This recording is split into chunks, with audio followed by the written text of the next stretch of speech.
Bonjour à toutes et tous, bienvenue sur Optimist TV. Alors Optimist TV, vous le savez, c'est l'émission qui met en lumière les entrepreneurs qui innovent, qui osent et surtout qui partagent avec générosité leur vision et leur énergie. Avant de commencer cette émission, n'oubliez pas de vous abonner, que vous soyez sur YouTube, sur Spotify, sur Deezer, on est présent partout, et un petit abonnement. Et toutes les semaines, un nouvel invité qui va vous parler de votre métier que vous aimez tant. Aujourd'hui, j'ai le plaisir d'accueillir Pierre Murat, opticien de formation, entrepreneur engagé et fondateur de Fidélise, une solution maligne et humaine pour booster l'activité d'opticiens tout en renforçant un lien avec leurs clients. Un parcours inspirant, une entreprise en pleine expansion et une vraie vision du métier d'opticien. Merci à Lunettes pour tous de sponsoriser cette émission.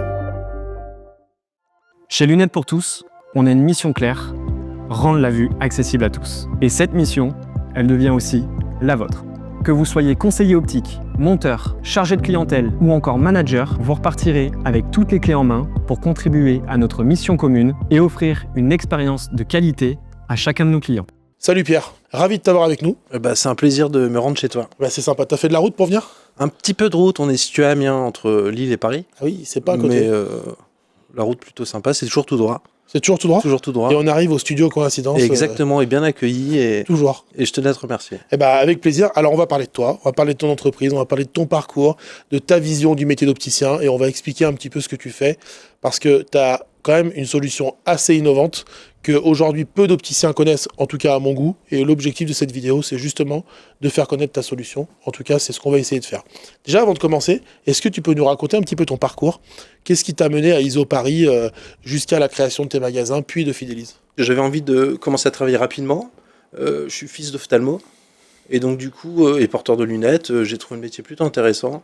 Et j'étais content de quitter la province et gagner Paris. C'est pour ça que je me suis rendu à l'ISO en formation continue. Super école, je garde de très bons contacts qui aujourd'hui sont des partenaires dans ma vie professionnelle. Et donc je me suis installé rapidement à Amiens. J'ai été diplômé je crois en 2010, je me suis installé en 2012. Okay. Sur mon parcours, j'ai rencontré un ami qui avait une chaîne de magasins qui m'a appris le métier hyper rapidement. Et j'ai eu l'opportunité de m'installer. Donc en 2012, je me suis installé du haut de mes 23 ans, donc ça fait 14 ans que je suis installé. En tant qu'indépendant, tout à fait. En tant qu'indépendant, j'ai eu rapidement un deuxième magasin et je me suis concentré après le confinement sur une seule boutique qui tournait plutôt fort. Et j'ai d'ailleurs eu l'opportunité de rencontrer un de mes futurs associés qui est développeur et qui a lancé avec moi la solution Fidélise, une solution que j'utilise en magasin depuis 5-6 ans. Et l'histoire est assez marrante parce que ma femme, elle me disait mais t'es bête, tu devrais faire profiter d'autres opticiens, mais au début t'as pas envie parce que tu dis qu'on va te piquer ton métier. Et en fait, j'ai eu des premiers clients le plus loin de chez moi dans le sud de la France, du côté de Marseille, Lyon. Et aujourd'hui, on a une centaine de clients et on est hyper contents. En tout cas, nos clients sont super contents. Alors, c'est quoi le constat de base quand tu crées Fidélise ? Toi qui connais le métier, puisque tu as encore un magasin aujourd'hui ? J'ai encore un magasin, tout à fait. Donc tu connais le métier parce que tu étais dedans et tu l'es toujours. Donc tu es quand même hyper bien placé pour sortir une solution qui manque aux opticiens. C'est quoi le constat et c'est quoi la promesse ? Alors le constat aujourd'hui, en tant qu'opticien indépendant, même si on a une profession où on a une marge qui est assez confortable, très souvent on va faire de la publicité dans les journaux, on va faire de la publicité dans les assurances sportives de sa propre ville, mais on n'a pas un retour qui est réellement quantifiable. Je parle plus de notoriété. Nous, notre solution, elle est très simple, elle est claire. C'est que en tant qu'opticien, tu payes quand tu vois du chiffre d'affaires sur ton compte en banque. C'est-à-dire que notre solution permet d'activer le bouche-oreille 2.0 via une application. Le client vient en magasin, tu valides ton dossier, tu as ton accord de prise en charge, tu factures ton dossier, tu appuies sur un autre bouton et ton client qui devient l'ambassadeur de ta boutique touche de l'argent sur son téléphone portable à dépenser dans plus de 30 000 enseignes. Donc c'est un système d'apport d'affaires ? Ouais, on peut lui donner plusieurs noms. Tous les opticiens sont différents. J'ai des clients qui appellent cela des apporteurs d'affaires, d'autres des parraineurs, d'autres des ambassadeurs. Mais une chose est sûre, c'est que l'opticien paye que quand il fait du chiffre d'affaires. Donc en fait, c'est une solution qui est nouvelle. On est unique sur le marché dans l'optique, puisqu'on propose à nos propres clients de dépenser l'argent dans plus de 30 000 enseignes, mais dans plein d'autres métiers, ça existe déjà. Ça s'appelle de la rétrocommission entre professionnels et particuliers. Qu'est-ce que ça t'a appris sur toi, cette évolution ? Parce que tu passes de l'optique à la tech, tu restes entrepreneur. Ça t'a appris quoi sur toi de changer un petit peu de braquet comme ça ? Je me suis retrouvé de l'autre côté de la scène. J'étais opticien indépendant. Je n'avais pas encore atteint ce fameux plafond de verre, mais au bout de 12 ans, on y est quand même. Tu fais un peu le tour ? Je fais un peu le tour. Je me retrouve de l'autre côté de la scène. J'ai rencontré pas mal de confrères un peu partout en France. Ça m'a fait évoluer. Je pensais que le métier était devenu un petit peu redondant, mais pas du tout. Ça m'a fait me remettre énormément en question, de puiser un petit peu les informations à droite et à gauche, et surtout de rencontrer un maximum, on va dire, de faiseurs dans le monde de l'optique qui m'ont fait évoluer et surtout apprécier encore plus mon métier. Tu as appris avec les autres à te dire, en fait, c'est vraiment un métier dans lequel je suis pas trop mal, quoi. Ouais, exactement. Au bout de 12 ans, dans la même boutique, dans 100 mètres carrés, bon, on est 8 collaborateurs, t'as vite fait le tour. C'est-à-dire que t'es rodé, il peut plus rien t'arriver, normalement. Et j'ai redonné un élan dans ma carrière professionnelle alors que j'ai que 38 ans. Ouais, bien sûr. Quand tu as créé cette solution à la base pour toi, quand est-ce que tu t'es dit, justement, je vais l'ouvrir aux autres? C'est quoi le déclic? Ah, le déclic, c'est ma femme que j'écoute beaucoup et qui m'a dit que j'étais trop bête de ne pas faire profiter cette solution à d'autres professionnels. Et le vrai déclic, c'est le Silmo en septembre, où j'ai eu la chance de te rencontrer. Je suis passé sur ton stand d'ailleurs, qui était plutôt sympathique et On bien était animé. assez calme. Hein. Assez calme. Ouais. Mais le vrai déclic, en fait, pour être un petit peu plus pointu sur ça, c'est la téléexpertise en ophtalmologie qui donne des ailes à notre solution. Pourquoi? Je l'explique très simplement, c'est qu'aujourd'hui, l'opticien traditionnel, que j'étais il y a 4-5 ans, attend le client. Souvent, on attend le client, il fait trop chaud, il fait pas assez chaud. C'est les soldes, c'est les vacances scolaires, c'est la pluie, il y a des grèves, il y a un nouveau président. Non. En fait, là, on réimagine un petit peu notre métier et on va chercher le client. On fait surtout confiance à sa clientèle, d'activer le bouche-oreille 2.0 pour essayer d'avoir un maximum de nouveaux clients. Ok. Concrètement, pour un opticien, ça fonctionne comment? Je t'appelle, tu m'expliques la solution comme tu viens de le faire et je vais y souscrire. L'opticien fait une demande de démo sur notre site internet fidelis.fr. On le rappelle, donc je le rappelle personnellement ou une des personnes de mon équipe. Et en fait, on a des secteurs un petit peu partout en France. Et on suit nos opticiens. On fait une courte démo en visio de moins de 20 minutes. Ça peut s'étendre à une petite heure si l'opticien a des questions et a besoin d'être rassuré. Et on est opérationnel en moins de 48 heures. Ok, et après? Et après, comment ça se passe? L'opticien a un dashboard, un tableau de bord professionnel, qui est très simple, où il y a 3 boutons. Et très concrètement, il va inviter ses clients à devenir ses ambassadeurs, ses apporteurs d'affaires, ou finalement c'est... Ou son réseau personnel, les gens autour de lui. Voilà. C'est via une application? Exactement, via une application qui est gratuite pour tous les clients. C'est-à-dire que concrètement, un client arrive en boutique, va scanner un QR code de la boutique, il va être rattaché à cette boutique. D'accord. Via son smartphone, il va pouvoir envoyer un maximum de nouveaux clients à son opticien préféré. Et en contrepartie, il va gagner de l'argent. Très bien. Qui paye? Qui paye? L'opticien. Et c'est l'opticien qui décide, lorsqu'il ouvre son compte, quel montant il va réattribuer à chacune de ses recommandations. Et Fidelis se paye sur une partie de la part d'affaires. Exactement. Donc, pas de recommandation, pas de dépenses. Exactement. Et finalement, je vais prendre l'exemple d'un client qui envoie un nouveau client chez son opticien, qui débouche sur une vente. En moyenne, on est en France dans les, je crois, 380 €, 400 €. Ça dépend des secteurs et ça dépend des magasins, bien sûr. L'opticien va payer, s'il a décidé de rémunérer à hauteur de 25 € ses clients, il va dépenser 25 €. C'est 25 € sans frais, sans taxes, puisque c'est une carte cadeau. Ouais, c'est pas un salaire avec des charges. Exactement. Et il y aura un frais de dossier à hauteur de 7 € hors taxe. Tu dis, on n'est pas là pour vendre, mais pour accompagner. Exactement. Ça, c'est assez fort, parce que dans une entreprise, forcément, on est là pour vendre à la base. Pourquoi cette phrase et pourquoi tu as choisi un peu ce credo? Alors, pourquoi cette phrase? Parce qu'en fait, moi, je suis commerçant, je suis là pour vendre, mais je pense que la clé de ma réussite, c'est que j'ai instauré avec mes clients une certaine confiance. Aujourd'hui, j'ai un fichier client dans ma boutique qui est assez important, parce que les gens viennent pour du conseil. Mes collaborateurs sont pas payés au chiffre. Mes collaborateurs sont pas payés au type de monture qu'ils vendent, mais ils sont payés à leur juste valeur. J'ai très peu de turnover dans mes équipes. Et en fait, j'essaye souvent d'expliquer à mes collaborateurs que le plus important, c'est l'accompagnement du client. De cette part-là, je ne me vois pas comme un commerçant, mais je me vois comme un opticien. Et d'autre part, nous sommes dans un métier où nous sommes quand même matraqués. C'est-à-dire que lorsqu'un magasin est bien placé, il y a souvent un défilé de représentants qui viennent vendre leurs produits.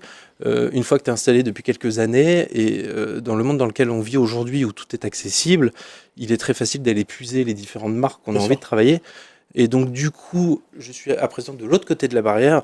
Et ce côté-là du métier m'a supporté. Donc, j'ai pas envie d'insupporter les opticiens. Tout simplement. Encore une fois, c'est le constat du terrain que toi, tu as fait. Tout à fait. Que tu ne veux pas reproduire. Exactement. Il y a des chiffres qui sont parlants tu annonces entre plus 10 et plus 30% de chiffre d'affaires, 3,5 clients ramenés par utilisateur, 90% des opticiens qui payent pas l'abonnement. Tu t'attendais à un tel succès au début? Et comment tu peux expliquer ces chiffres et est-ce qu'ils sont vérifiés pour ceux qui nous regardent? Alors, avant de proposer cette solution à tout le territoire, j'ai fait un cycle de 2 ans en boutique avec cette même application pour pouvoir tirer des chiffres qui sont alarmants, dans le sens où notre solution aujourd'hui, on arrive à faire en sorte qu'elle soit gratuite pour les opticiens. Magnifique. J'explique comment. C'est qu'aujourd'hui, on parle de bouche à oreille 2.0. C'est une application qui permet de recommander de nouveaux clients à des opticiens.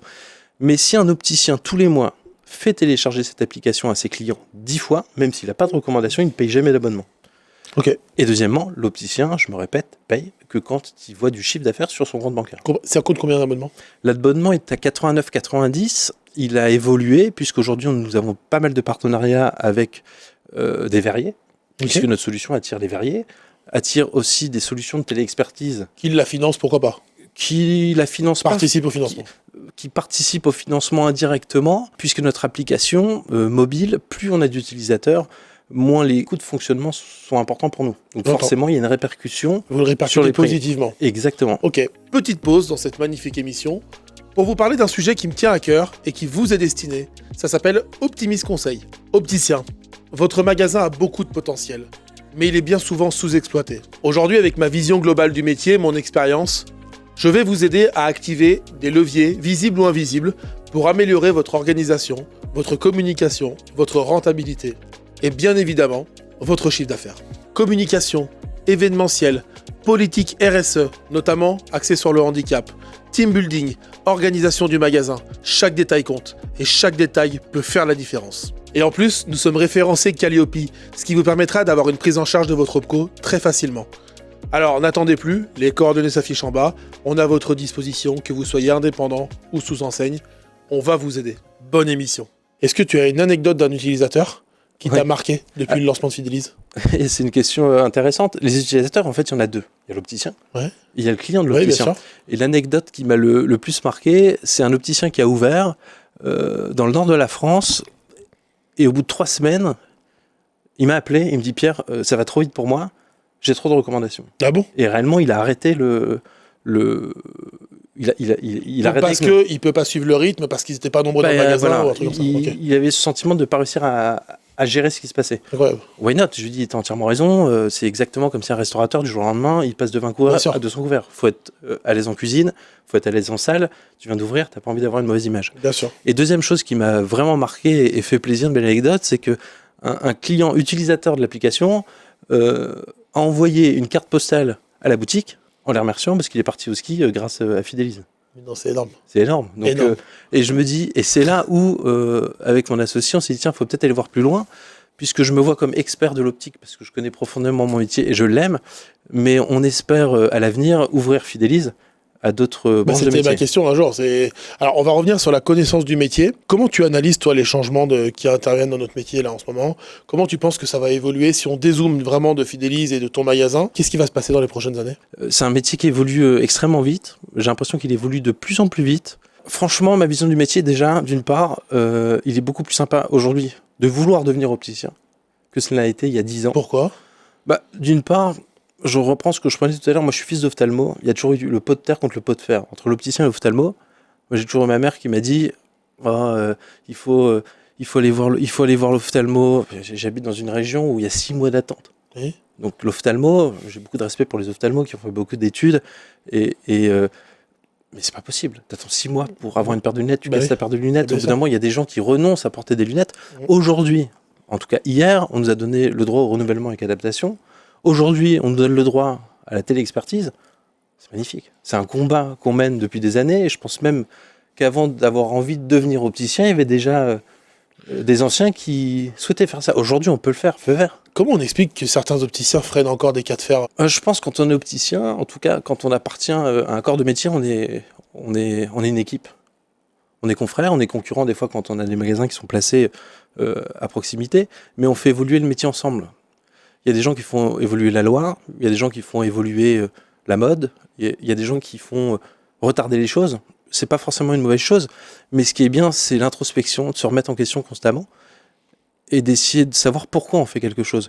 Moi, en l'occurrence, j'avoue que cette grosse avancée sur cette dernière année, c'est l'expertise en ophtalmologie, non pas pour moi, mais pour mes porteurs de lunettes, je trouve ça exceptionnel. Donc oui, il y a des gens qui sont pour, d'autres contre.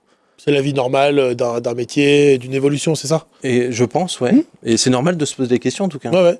Quelle place pour l'intelligence artificielle demain? Est-ce que c'est une opportunité, une menace? Est-ce que vous l'utilisez dans vos programmes? Est-ce que vous pensez l'utiliser? C'est marrant parce que après cette route pour te rejoindre à Lyon, on s'est posé dans un petit café à côté de chez toi et je discutais avec mon associé qui est développeur et très pointu. On s'est dit, mais imagine tout ce que tu peux faire en intelligence artificielle dans notre métier.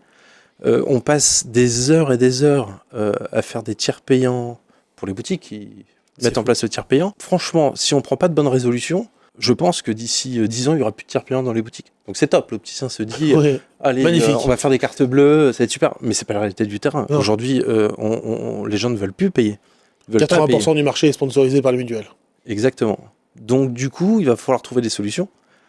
Pour trouver des solutions, il va falloir appliquer des méthodes. Et ces méthodes, c'est sûr que l'intelligence artificielle a complètement sa place dans le Pour toi, c'est vraiment une opportunité et il faut saisir le train en marche? Grave.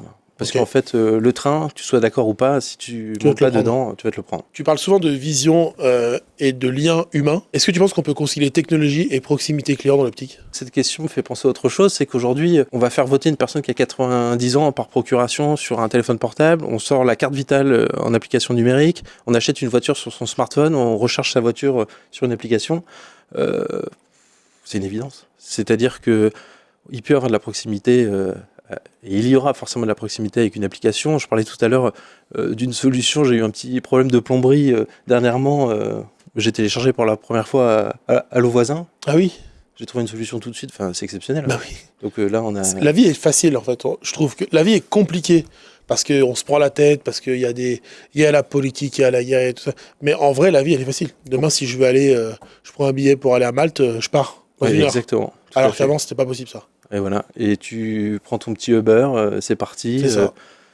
Donc il faut s'y faire. Je pense qu'en fait, on a un très beau métier, parce qu'il y a encore plein d'opportunités pour les gens qui veulent le faire évoluer.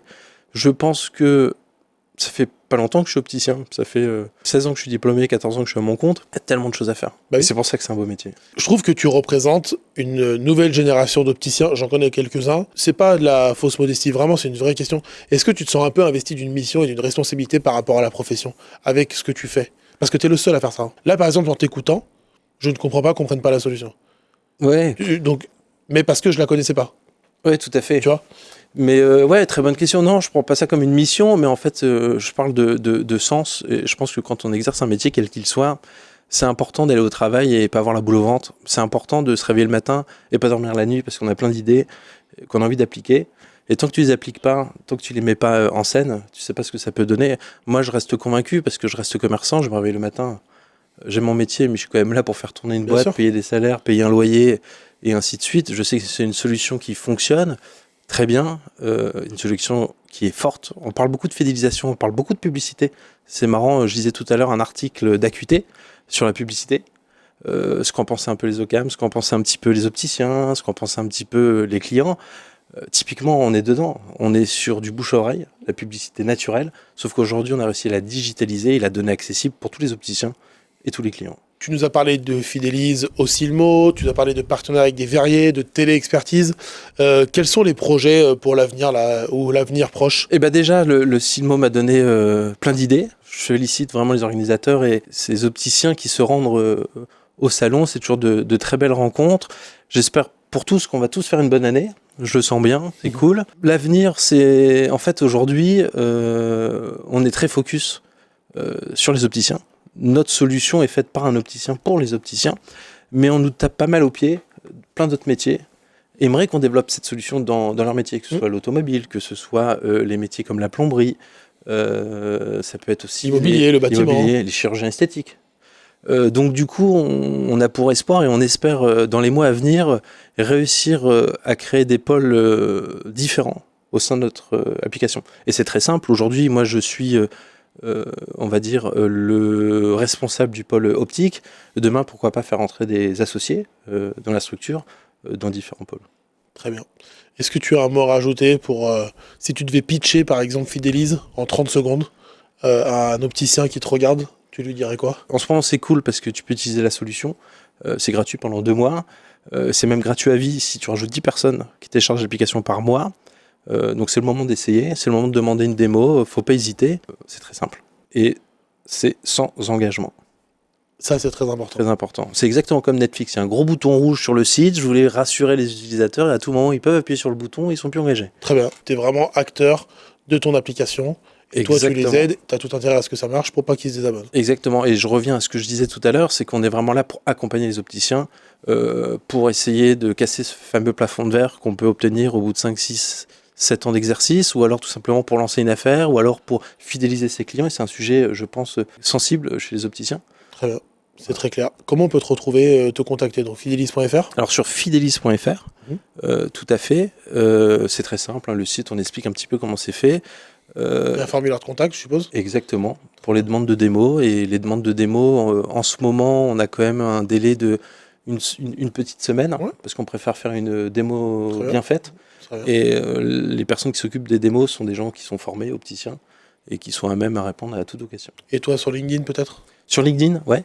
Pierre Murat. Pierre Murat, tout simplement. Sur LinkedIn et sur les différents réseaux sociaux. Parfait. Je voulais te remercier pour ton temps, ta transparence. Je trouve que c'est une solution humaine qui a été pensée par un opticien. C'est important de le préciser depuis le début parce que les opticiens qui nous regardent sont assez chauvins. Donc c'est important de leur expliquer mais que tu vis cette situation.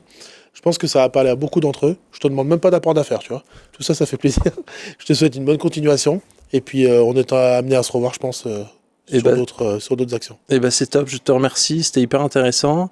Et puis j'espère te revoir prochainement. Et il paraît que des fois tu fais le Tour de France, donc je t'ai pas encore vu dans le Nord à Amiens. Ah mais j'y suis allé.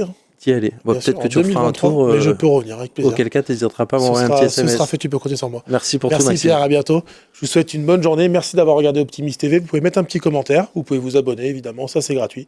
Et je vous souhaite une très bonne journée. À la semaine prochaine. Bye.